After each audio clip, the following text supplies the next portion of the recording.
managayat ken managparabor nga Dios iti daytoy nga rabii. Anyan nga yaman ken ragsak mi Apo. Nadan ka manen iti gundaway Apo Dios. Umay Apo agdaydayaw ken ka. Babayin ka dagiti kankanta. Urepe Apo Dios ka dagiti sasaom ngayon kami maigan iti daytoy nga rabii. Forgive us our shortcoming, Lord. No daw makita mga basol. Rogit ti puso panunot mi. Ikatum Apo. Nagyaman kami met Apo Diyos iti naan-anay Apo nga kiret piksa ngayon pa mo kanyami. Kada ito yung agundaway. Dawati ka Apo Diyos nga tulungam Apo iti adipen mo. Repe Apo Diyos dagiti anak mo. Kadagiti panang dengeg da kadagiti saom Apo. Kam Apo Diyos isoda iti panakaawat. Lukatam ti puso mi Apo. Tapno nadada nga maawatan mi dagiti saom ken. Ada Apo Diyos iti nananay nga direksyon iti biyag mi Apo Diyos kas may sang anak mo. Agyaman kami Apo Diyos ti opportunity to serve you Lord. Because all these things we ask in Jesus' name we pray. Amen. Nagtugaw tayo kakapsat. Amen. Madaydayo iti Apo kakapsat dito yung rabii ket naisang sangayan manan para kanya tayong anak iti Apo. Tapnon datayo ket kada ito yung alawas ket mayepkas tayo dagiti karga ti puso ken panunot tayo.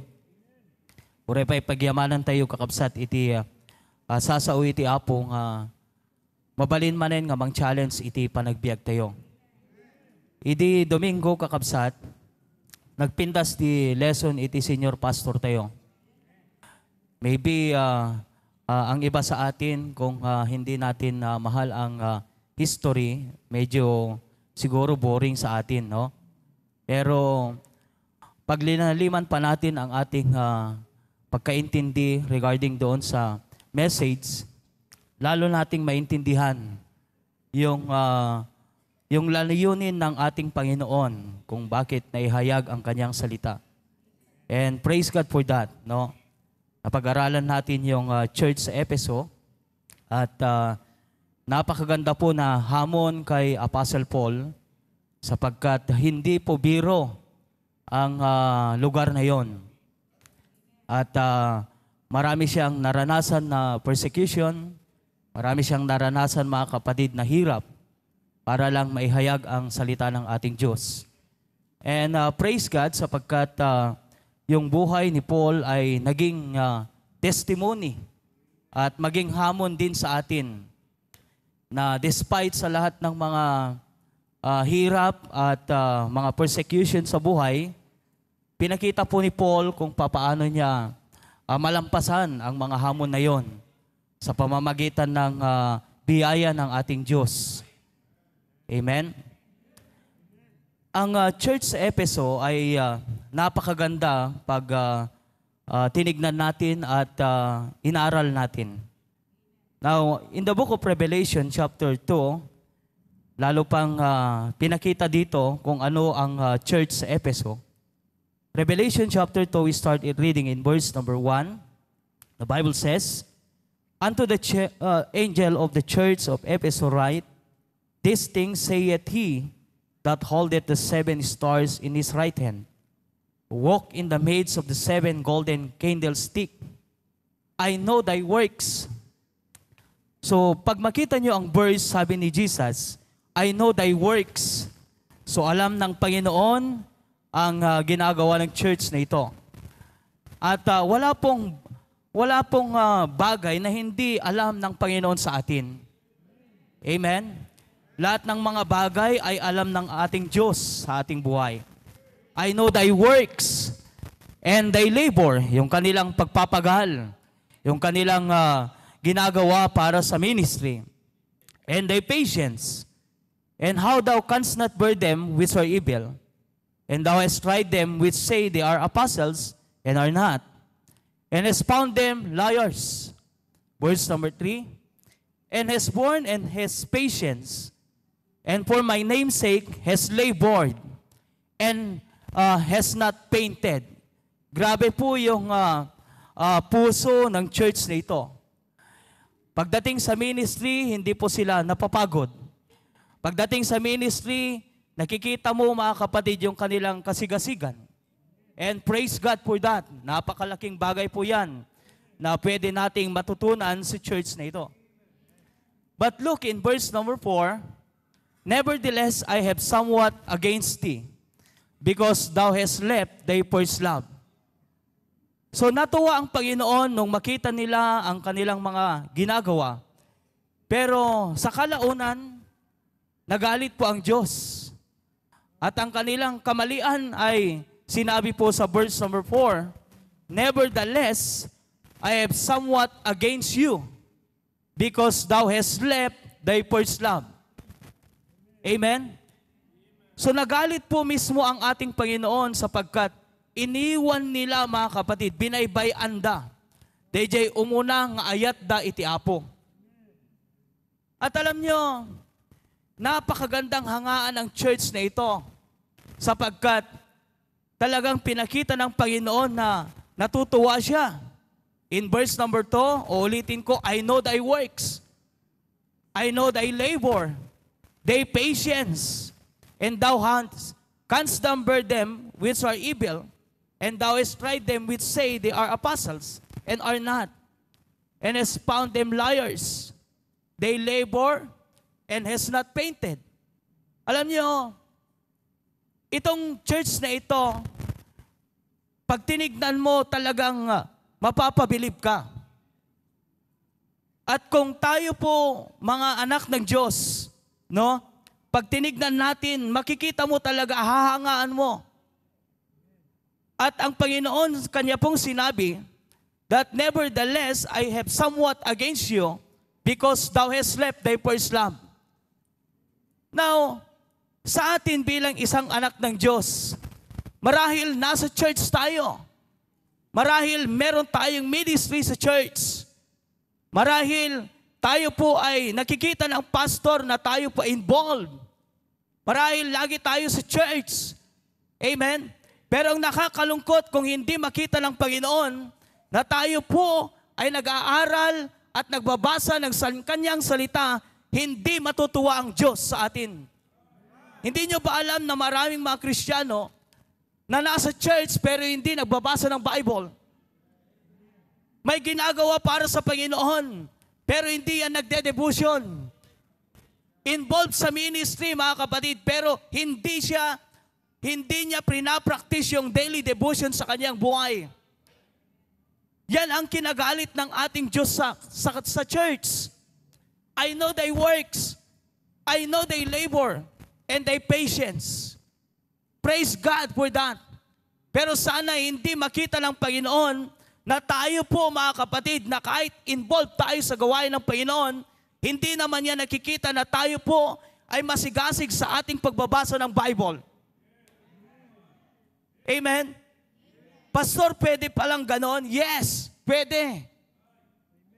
Nasa church ka, pwede kang magsuot ng napakadang suot, pero hindi ka naman pala nagbabasa ng Bible. Amen? Nasa church ka, na-involved, pero hindi ka naman pala nagpre-pray. When was the last time you pray and you open your Bible? You read your Bible. You meditate on the Scripture. You memorize the Scripture. When was the last time? Amen? So pinakita ko sa inyo ito sapagkat gusto kong makita natin mga kapatid na bilang isang anak ng Diyos, bilang church na lumalago, hindi dapat natin pabayaan ang ating personal daily walk with God. Amen? Walang silbi na po ay makalayo mga kapatid kung hindi naman tayo nagbabasa ng Bible. Hindi naman tayo nagpre-pray. Hindi naman natin inaayos yung dapat ayusin sa ating buhay bilang isang anak ng Diyos. I repeat, nevertheless, I have somewhat against you, because thou hast left thy first love. Amen? Mahal ba natin ang Panginoon? The Bible says, if you love me, keep my commandments.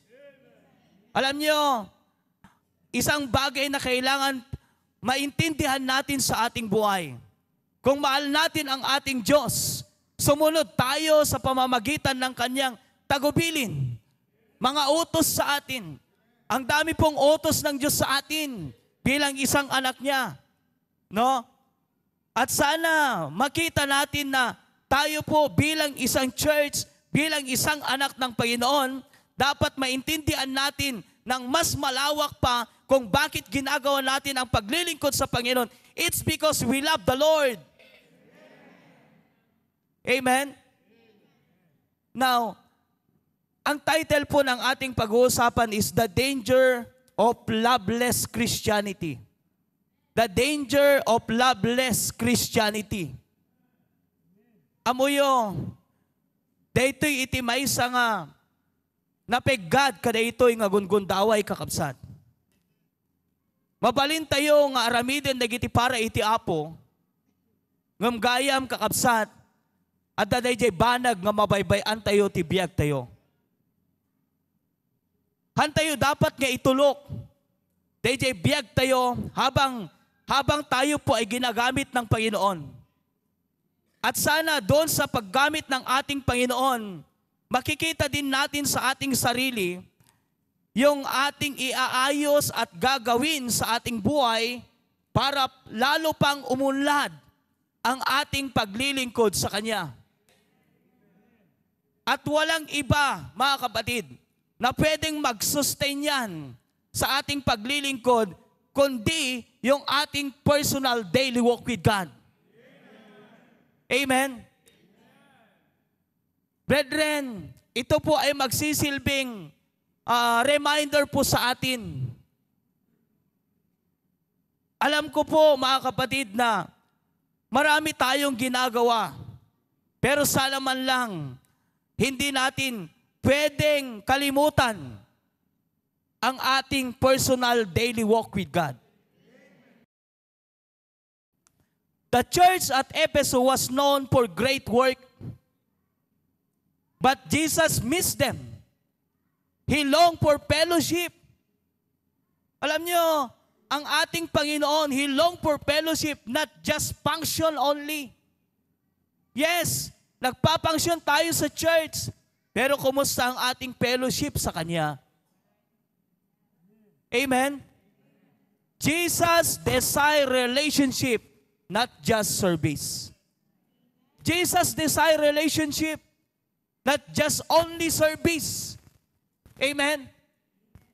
Hindi masamang maglingkod, mga kapatid. Pero alam niyo, ang Panginoon, desire niya na tayo po bilang isang anak niya ay magkaroon ng maayos na relasyon, magkaroon ng maayos na fellowship sa ating Diyos. Amen? Tulad sa ating mga families, di ba? Lalo pa tayong tumibay, mga kapatid, kung may fellowship sa loob ng tahanan. Amen? Panunutom, no awan iti fellowship, awan tinapintas nga, relasyon kakabsat iti uneg ti pamilya, anyat expectarum. Hindi ba ganyan din sa Panginoon? Amen? Minsan mga kapatid, busy tayo sa ating mga ginagawa, pero hindi tayo nagiging busy sa ating Panginoon. Amen? Bago magsimula ang araw natin, mga kapatid, dapat iayos muna natin ang ating fellowship sa Panginoon.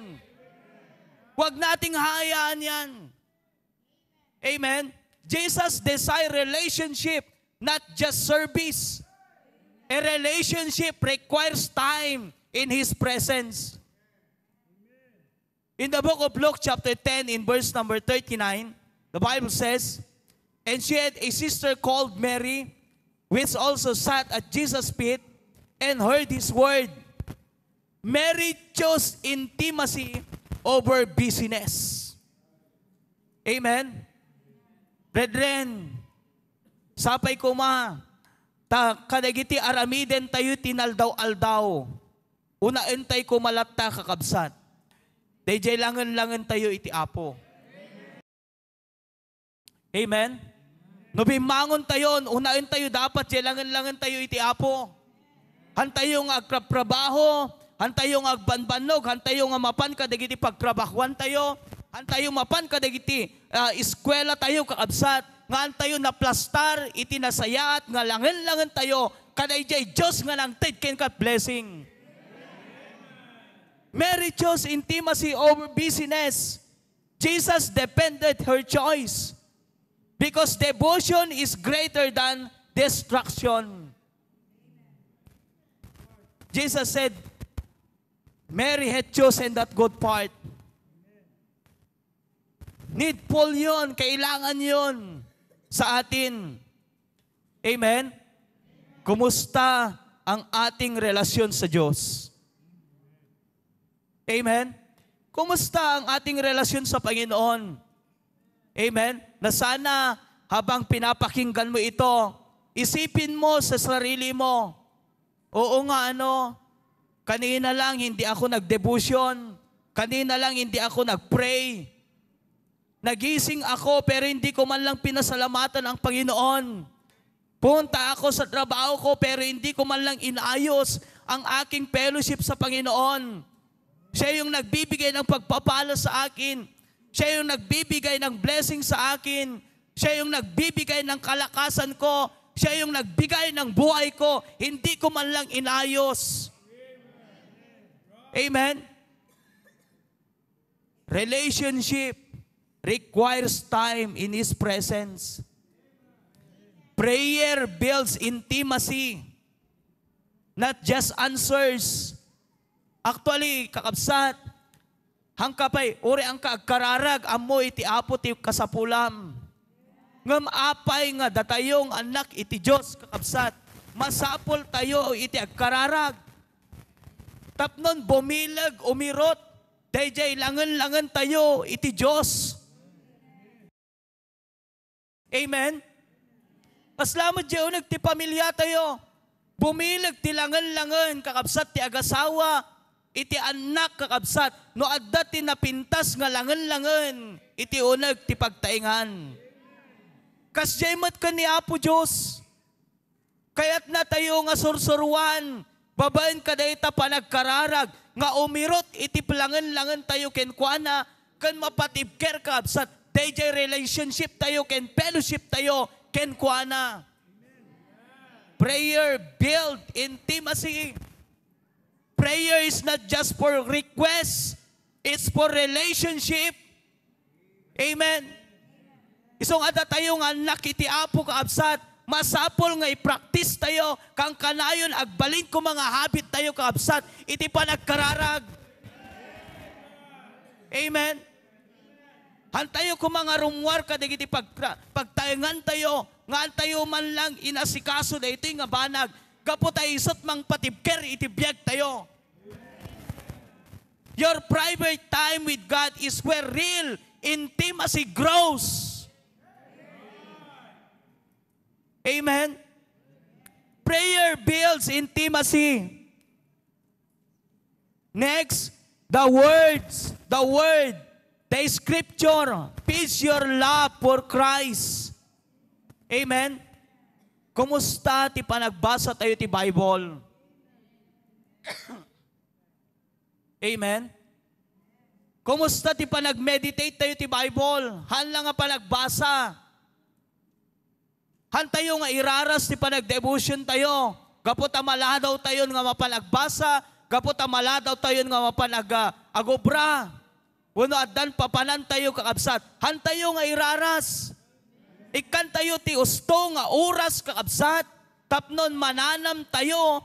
Mapabagas tayo. Dayjay bilin ken kayat iti Apo nga ibilin kanya tayo. Jeremiah 15:6, the Bible says, Thy words were found, and I did eat them. And thy word was unto me the joy and rejoicing of mine heart. Amen. At sana bilang isang anak ng Diyos, masaya tayo. Tayo po ay nagagalak when it comes to reading the Bible and meditating the Scripture. Amen? Daily devotion in the Word renews your love, your passion for Jesus. You cannot love someone you don't listen to. Hamo-hamo nga ayatan kakabsat, iti may isa nga tao, may isa nga banag kakabsat, no hamo-amot dumngek ken kuana. Amen? If you love the Lord, listen to what the Bible says. And God is speak through His Word. Amen? Alam niyo, kung gusto mo pang lumago sa buhay, basahin mo ang Kanyang salita, makinig ka sa Diyos, i-apply mo ang Kanyang salita sa buhay. Lalo pang lalago ang buhay mo. Makikita mo, mga kapatid, na magkakaroon ng direction ang buhay mo if you read the Word of God. Amen? Sabi ko nga, isa sa aking devotion is Psalm 119 in verse number 17. I read this verse, Psalm 119 in verse number 17. Sabi po ng Bible in verse number 17, deal bountifully with thy servant. Ti Ilocano nakakabsat, ipaayam ka di, as ipaparabor to'y adipen mo. Amen? Ti Diyos nakaimbag ti biyag tayo. Ti Diyos nakaparparabor iti biyag tayo. Awanan kakabsat iti banag kakabsat nga pilawom iti Apo. Amen?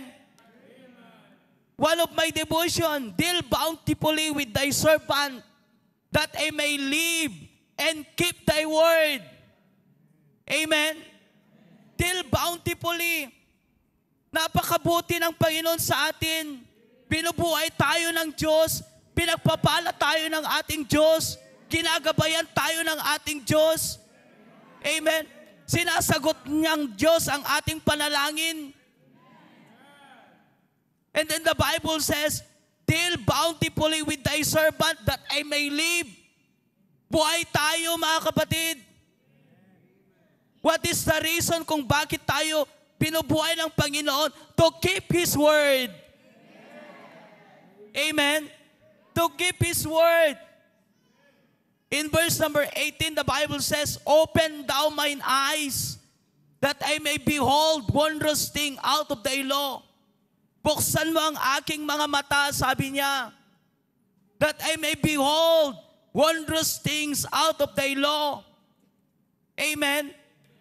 That's why every time you read the Bible, every time you meditate the scripture, Lord, please open my heart, open my mind, that I may behold wondrous things out of thy law, para makita ko, Panginoon, ang gusto mo sa buhay ko.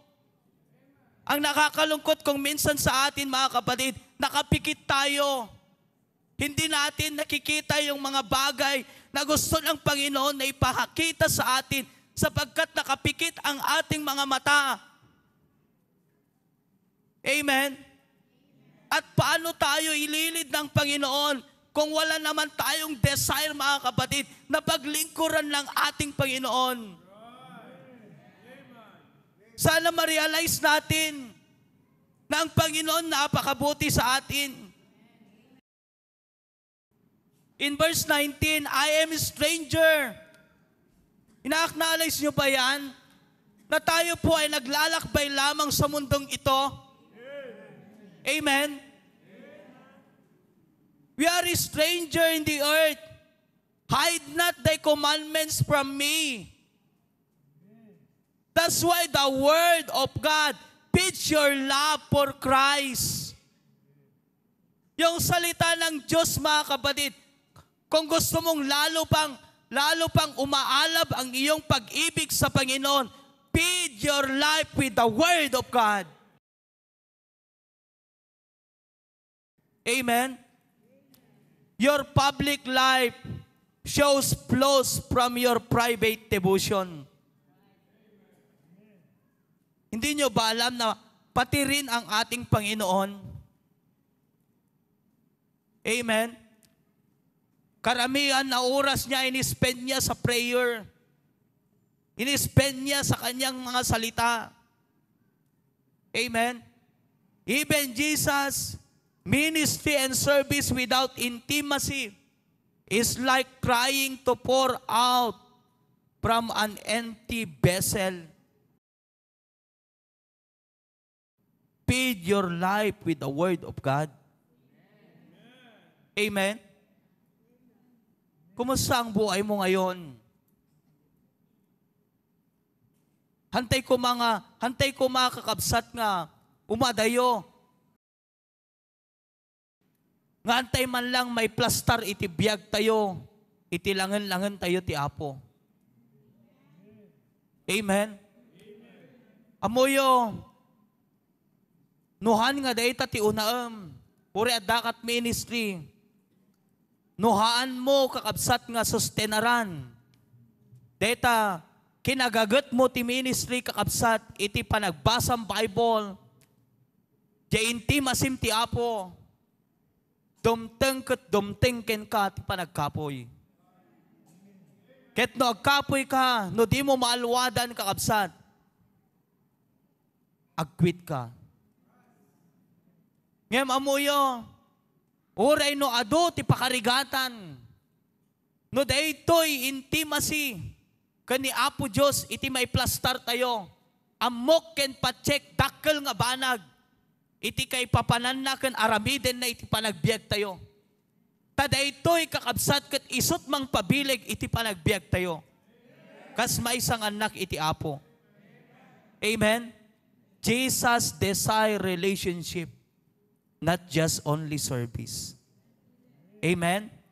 Number 2, a faithful service must be based on your love for God. Amen? In the book of John chapter 21, in verse number 15, Jesus said to Simon Peter, Simon, son of Jonas, lovest thou me more than this? He saith unto him, Yea, Lord, thou knowest that I love thee. He saith unto him, Feed my lambs. Before Jesus restored Peter to ministry, he first checked Peter's love. Bago ibalik ng Panginoon itong si Pedro sa kanyang gawain, sinubok niya muna ang pag-ibig ni Pedro. Amen? Brethren, love must come before labor. Jesus did not say, Are you ready to serve? He asked, Do you love me? Amen? Mabaling kanyayo kakabsat. Sisasagaan na ka, ready ka, mag-serve. But the question is, do you love the Lord? Do you love the Lord? Amen? Mahal mo ba ang Diyos? Yes, madaling gawin ang ministry. Pero ang tanong, mahal mo ba talaga ang Panginoon? True ministry flows from a heart of love, not pressure or obligation. Ang taong umiibig sa Panginoon, mga kapatid, hindi mo kailangan i-pressure. Amen ba? Ang taong umiibig sa Panginoon, mga kapatid, hindi mo kailangan i-pressure, i-obliga, mga kapatid, kusang gawin niya ang bagay sapagkat mahal niya ang Diyos. Love must come before labor. Amen? Ayat, love gives meaning to service. Love gives meaning to service. 1 Corinthians 13:3, the Bible says, And though I bestow all my goods to feed the poor, and have not charity, I profited me nothing. Amen? You can give, you can help, you can sacrifice, and still gain nothing if your motive is not love. Amen? Kahit nakagbibigay ka, kahit nagsasacrifice ka, kahit tumutulong ka, kapatid, and you still gain nothing if your motive is not love. God is not just after what we do, but why we do it. Bakit ginagawa mo ang bagay na yan? Because you love the Lord. Bakit maaga ka sa church? Because you love the Lord. Amen? Bakit nagpipilipinyana ka? Because you love the Lord. Amen? Gusto natin matuto, mahalin natin ang Panginoon. Love gives meaning to service. Letter C, love keeps you faithful through trials. Amen? Amoyo, kastoy ti agasawa eh. Diba? Till death do us part. Kitain nyo, no adda ti ayat iti ti agasawa kakabsat. Ore agkoribet-bet da. Ore no ado dagiti pagkasapulan. No adda day ayat kakabsat. Iso iti mang patibker kanyada. Isot mangyadayo kanyada kakabsat. Mangted kanyada ti kay papanan. Dayjay nga panagdin nada. Hindi ba ganyan din sa Panginoon? Amen. Walang mahirap if you love the Lord. Amen. Mahal mo ba ang mga mahal ng Diyos? Amen. Mahal ng Panginoon yung mga unsaved. Mahal ng Panginoon yan. Mahal mo ba yung mga unsaved? Amen. Mahal ng Panginoon, mga kapatid, yung mga unsaved. Mahal ng Panginoon, mga kapatid, yung mga taong hindi pa nakakakilala sa Panginoon. Love keeps you faithful through trials. It's not position or recognition that keeps you going when it's hard. It's love. Amen? When you love Jesus, you keep going even when no one claps for you. Amen? Uri awan kadwamon nga mapan agsulwining. Kahit wala ka ng kasama, mga kapatid, na pupunta sa mga Bible studies, kahit wala ka ng kasama, mga kapatid, na pupunta sa mga ministries, if you love the Lord, nagagawa mo pa rin. Love keeps you faithful. And lastly, faithful service without love leads to burnout. Mag-ingat kayo dito. Amen? Kahit tapat ka sa Panginoon, kung walang pag-ibig yan, amen? Mabe-burn out ka. That's why serving without intimacy leads to emptiness. Alam niyo, ang kalaban natin ngayon sa paglilingkod natin sa Panginoon is kalungkutan, sad. Alam niyo ba kung ano ang ibig sabihin ng sad? S is stress. Letter A is anxiety. Letter D is depression. Amen? Gusto ng Panginoon na tayo po, mga kapatid, ay masaya na naglilingkod sa Kanya. Ayaw niya na tayo po'y malungkot. Amen? Kaya nga sabi ko sa inyo, serving without intimacy leads to emptiness.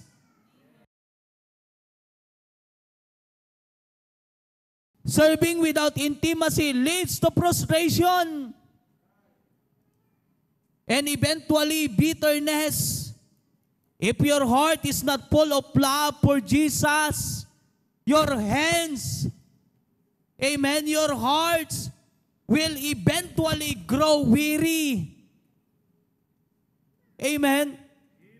Napakagandang mapagod ka, mga kapatid, na mahal mo ang Panginoon. Kaysa yung napapagod ka na wala namang pag-ibig na binibigay mo sa ating Diyos. Psalm 100 verse number 2, serve the Lord with gladness. Amen. Not just obligation, but joy that comes from love. Amen. Uulitin ko, sabi ni Jesus, I have somewhat against thee, because thou hast left thy first love. Love for the Bible. Amen. Intimacy with God. And faithful service must be based on your love for God. Amen. So I hope na itong lesson natin ngayon ay magbigay reminder po sa atin at encouragement po sa atin.